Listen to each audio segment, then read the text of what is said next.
Halo, jadi kita lanjut di video kedua ya. Di video kedua kita akan membahas tentang CSS, yaitu Cascading Style Sheet. Di slide sebelumnya kita sudah membahas tentang HTML, sekarang kita akan mencoba membahas CSS sebelum masuk ke dalam PHP itu sendiri. Nah, ini ada beberapa sintak, teman-teman boleh review, mungkin mengingat kembali HTML seperti apa, boleh dicoba. Nah, kita masuk ke CSS sekarang, tapi kita harus tahu dulu, paham analoginya. Misalnya teman-teman ingin membuat rumah, tapi kan kalau kita membuat rumah kita nggak langsung buat, kita ada strukturnya gitu. Maksudnya kita buat dulu kerangkanya, kemudian pondasinya dan sebagainya. Nah, di sini ibaratnya kerangkanya itu adalah HTML.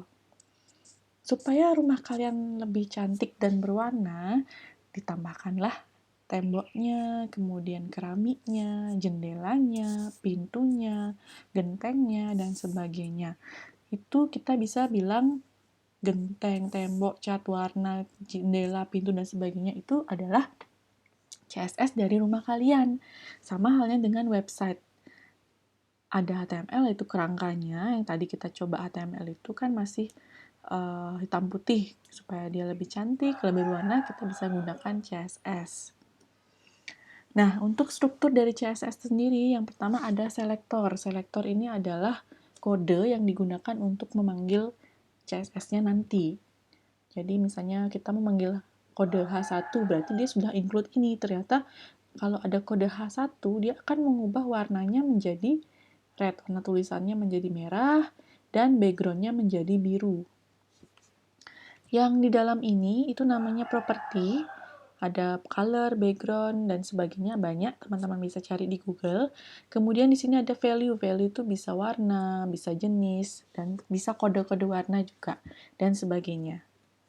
Nah, selektor di sini ada 3 caranya. Yang pertama, kalau teman-teman menggunakan ID, misalnya ID, kode ID-nya itu, yang tadi di sininya itu, dia berupa ID, teman-teman memanggilnya dengan menggunakan inisialisasinya dengan menggunakan tanda pagar. Lalu apabila teman-teman memiliki selektor untuk bentuknya kelas, teman-teman bukan menggunakan pagar tapi menggunakan titik di sananya. Lalu misalnya nih kalian punya selektor 2 atau lebih yang memiliki isi dari selektornya itu sama. Saya nih background color 66666. Supaya kita nggak buat H1 sama dengan background color 6666, background color 666 kan sama. Kita bisa memisahkan selektornya dengan tanda koma. Jadi H1, A, dan P itu memiliki nilai atau properti dan value-nya sama. Nah, di sini kita lanjut ke penulisan CSS. Yang pertama ada inline CSS, yang kedua ada internal CSS, dan yang ketiga ada external CSS. Apakah harus ketiganya dikenakan? Enggak. Jadi teman-teman pilih salah satu yang mana menurut kalian lebih simpel, yang lebih teman-teman ngerti untuk menggunakan CSS. Ini contohnya yang pertama, inline CSS. Jadi inline CSS itu adalah kode CSS yang langsung digabung dengan kode-kode HTML, diselipkan di sana. Contoh di sini, ini kan sintak HTML. Yang merah ini adalah sintak dari CSS untuk memberi warna tulisan kalian. Lihat profil saya di bla bla bla bla. H1 itu kan sudah kita udah tahu ukurannya besar. Dengan bentuk style dari H1-nya itu dengan saya tambahkan color, berarti tulisannya dengan warna blue. Jadi ketika dijalankan, dia akan melihat tulisannya. Lihat profil saya di-nya itu berwarna biru. Nanti outputnya akan seperti ini. Nah, ini kenapa, Bu?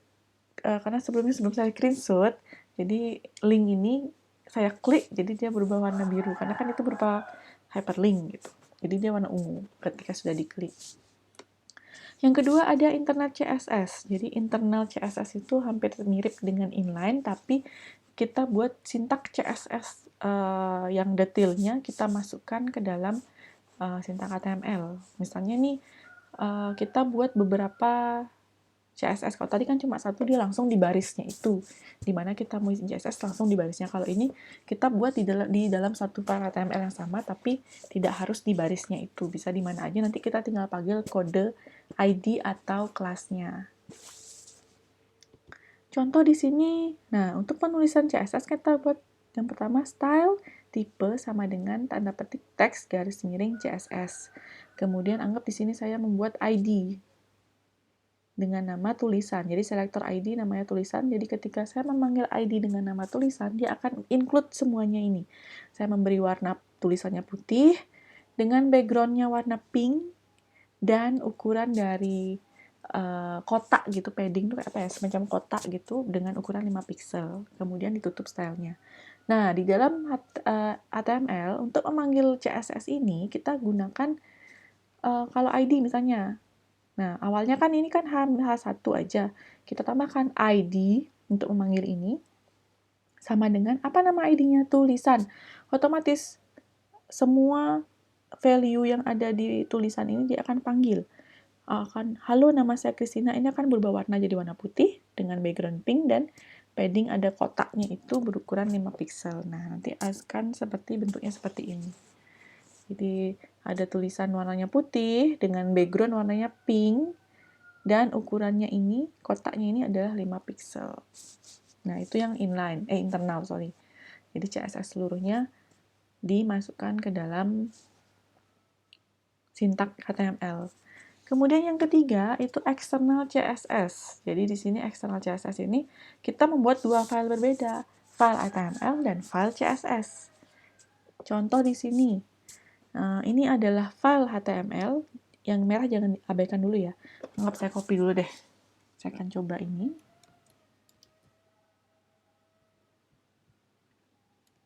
Nah, ini saya hapus dulu. Saya simpan dengan nama misalnya coba 2 deh. Cobau gitu misalnya. Saya simpan dengan nama HTML. Ini juga saya hapus nih. Ini saya hapus.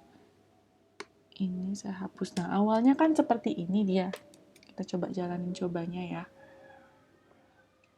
Nah, ini ada tulisan AA, berarti ada spasi yang kebaca. Hati-hati kalau teman-teman copy paste ya. Ada ternyata spasi yang terbaca.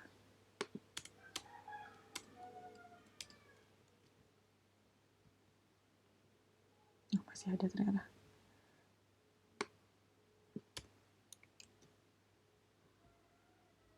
Nah, ini HTML yang biasa kita tadi yang di pertemuan pertama kita coba. Nah, kita mau menambahkan external CSS.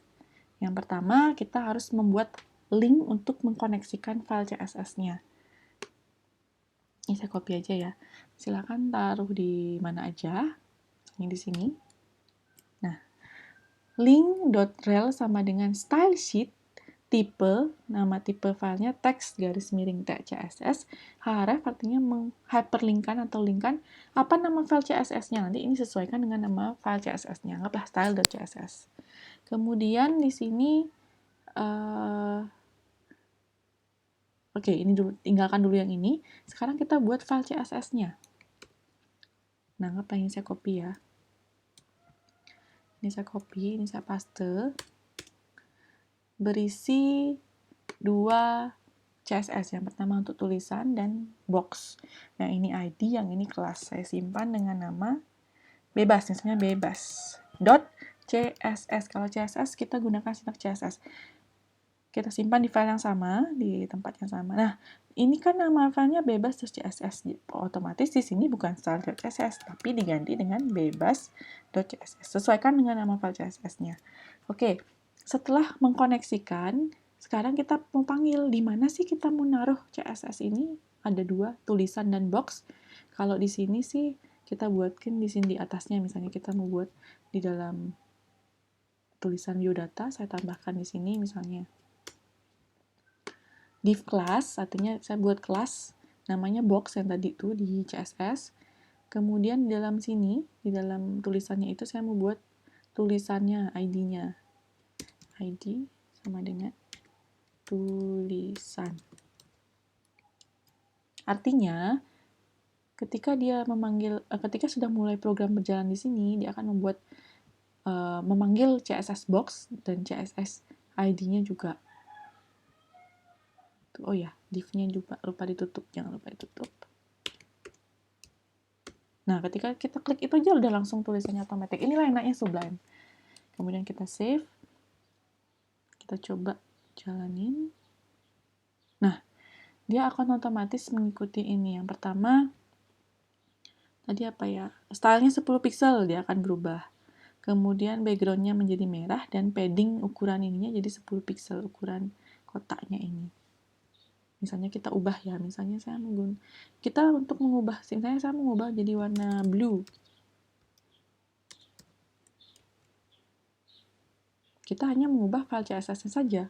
Nah, seperti itu. Kita nggak perlu repot-repot ngotak-ngatik HTML. Jadi, kalau mengubah warna, tulisan, dan sebagainya, kita bisa setting di sini. Misalnya padding-nya di sini 20. Ya kan lebih besar, 20 pixel. Seperti itu ya untuk eksternal. Yang mana lebih enak tergantung teman-teman sendiri. Kalau saya sih lebih suka yang eksternal karena terpisah, tidak bingung jadinya. Nah, dia akan muncul seperti ini hasilnya. Nah, untuk kode warna, tadi kan kita gunakan red, blue, dan sebagainya. Nah, kalau misalnya pink kan banyak warna nih. Kalau misalnya teman-teman pengen, saya nggak pengen pink cerah, pink yang lebih muda lagi sedikit. Di Google sudah ada kode-kode warna. Ini cuma sebagian ya dari ribuan warna kode-kodenya. Teman-teman bisa ambil salah satu kodenya dengan cara, misalnya yang seperti tadi. Saya mau ganti blue-nya ini dengan kode, gunakan kata pagar, kemudian misalnya 9966FF. Warna apakah itu? Nah, jadi warna ungu. Karena ikutinnya ini saya. Misalnya warna lain, misalnya terserah. Ada kode warna. Oke, mengubah warna background. Di sini ada contoh untuk mengubah warna background. Misalnya di sini ada link, style sheet. Seperti yang tadi, saya ubah ini aja, style CSS-nya aja. Misalnya ini saya copy dulu. Jadi teman-teman bisa coba. Nah, ini pasti ada AA-nya yang lewat lagi nih. Kita harus hati-hati, kemudian CSS-nya kita copy. Apa saja ada boleh di yang tadi dihapus nggak apa-apa, biarin aja. Kita taruh aja di bawahnya misalnya. Kemudian ada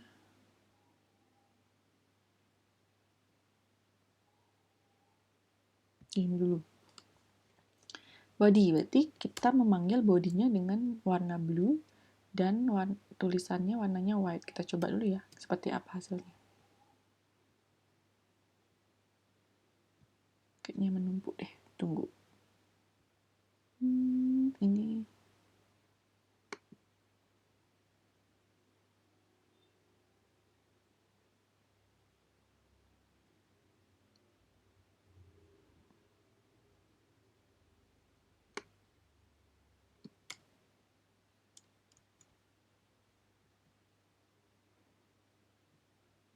Ini pasti ada sintak di sini yang kadang-kadang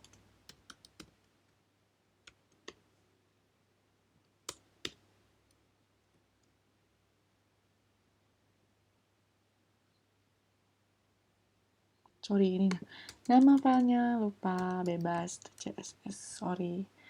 Oke, kita coba. Nah, backgroundnya dengan warna biru. Bu, saya mau ganti backgroundnya dengan gambar, bisa? Bisa, tinggal ganti dengan gunakan URL seperti ini. Misalnya nih, saya copy, tapi saya nggak punya file namanya gambar, nanti saya coba ganti dengan gambar yang ada. Misalnya ini. Sorry.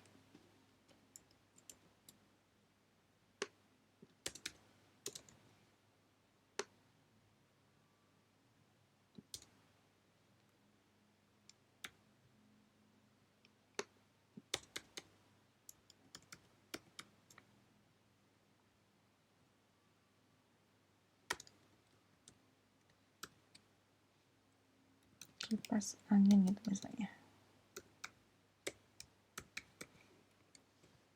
Oke, kita coba. Ini nggak kipas angin namanya ya?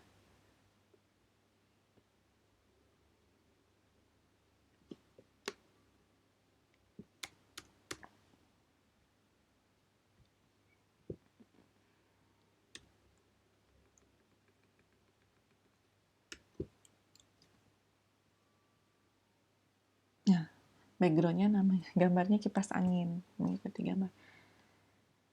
Kalau mau ukurannya berapa nanti bisa diatur dan sebagainya. Nanti teman-teman bisa coba. Kemudian supaya videonya nggak kepanjangan ya, di sini juga ada, nah ini untuk background color, ini background image contohnya.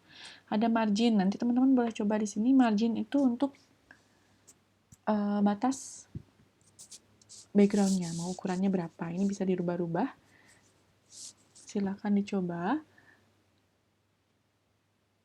Misalnya saya copy ini.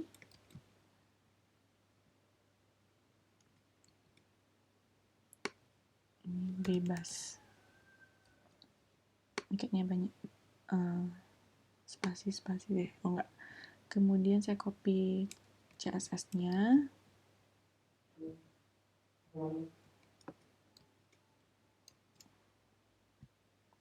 Coba dulu ya. Nah, ini ada spasi yang kebaca. Tunggu.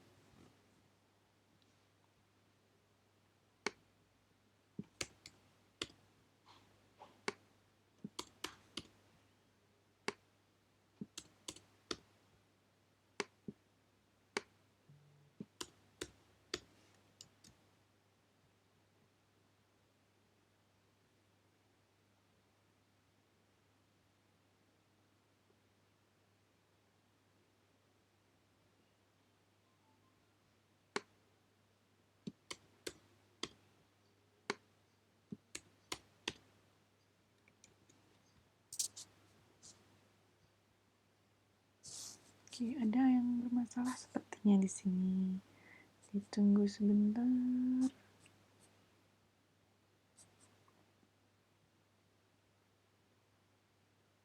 Box 2.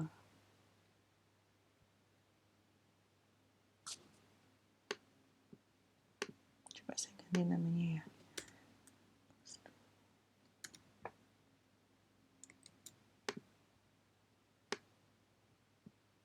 Karena kadang-kadang kalau kopas itu yang menyebalkan adalah ada yang beberapa sintak yang kebaca tapi kita nggak lihat.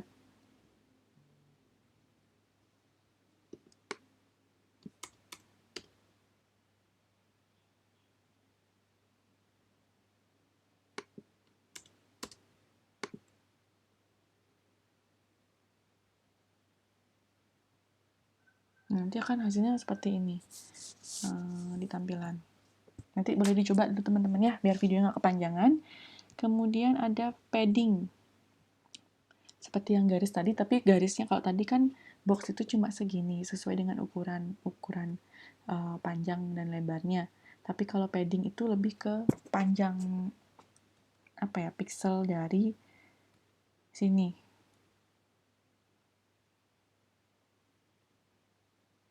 Apa ya namanya? Ini kotak, tapi dia tulisannya ini mau diukur dari mana nulisnya. Mau dari sini ke sini, dari sini ke sini. Tulisannya mau di mana? Kalau misalnya tadi box itu kan dia pasti sudah dari titik koordinat yang sama. Tapi kalau padding kita bisa atur di mana tulisannya, mau dari tengah di sini atau dari sini atau mau dari sini, terserah. Itu padding. Lalu border style. Nanti teman-teman bisa coba juga. Jadi ada border stylenya itu ada solid, ada dot, ada dash, ada double, ada groove, inset, outside, dan red. Nanti hasilnya seperti ini. Kalau yang solid seperti ini, dot seperti ini, dash seperti ini, double, dan seterusnya. Nanti dicoba supaya videonya nggak panjang. Kemudian border untuk mengubah ukurannya. Nah, ini bisa di ukurannya tebal, tipis itu. Kita tambahkan border width. Mau berapa pixel. Nah, ini contohnya ketebalannya. Kemudian warna juga kita bisa ubah, kita tambahkan border strip color. Mau warna apa, bebas. Nah, ini hasilnya. Nah, masih banyak lagi properti untuk mengubah border, misalnya border style, kemudian border top color, berarti dia warna yang di atasnya aja garisnya, mau diwarnain dan sebagainya, boleh dicoba semuanya. Kemudian ada posisi. Berarti CSS untuk menentukan posisi letaknya. Ada yang statik, ada yang relatif, ada yang fix, ada yang absolute. Untuk penggunaan sintaknya, teman-teman bisa lihat di sini. Jadi di sini seperti biasa, kemudian ada div ID, menggunakan pagar ID, kalau kelas pakai titik. Kemudian kotak itu apa? Nah, kalau misalnya dia mau coba yang statik seperti apa, teman-teman bisa copy ini. Kalau mau coba yang relatif, silakan copy ini, fix seperti ini, dan absolute seperti ini. Artinya, setiap posisi ini memiliki keunikannya masing-masing dan sesuai dengan kebutuhan. Saya mau posisinya tetap atau statik, diam di situ aja, ya nggak apa-apa. Tapi kalau misalnya mau dipindah-pindahin, silahkan nanti diatur sesuai dengan kebutuhan. Nah, di sini ada tugas untuk pertemuan kedua, silakan dikerjakan. Buatlah teman-teman sebuah website sederhana untuk Sticky Indonesia yang paling simpel lah ini. Jadi berisi tulisan, ada logonya, kemudian dengan warna merah sticky, profilnya apa, menunya bisa di sebelah kiri, saya bisa kasih pilihan, boleh di sebelah kiri atau kanan, dan boleh juga di sebelah atas. Ini si beranda, program studi, dan galeri. Silahkan dicoba. Terima kasih.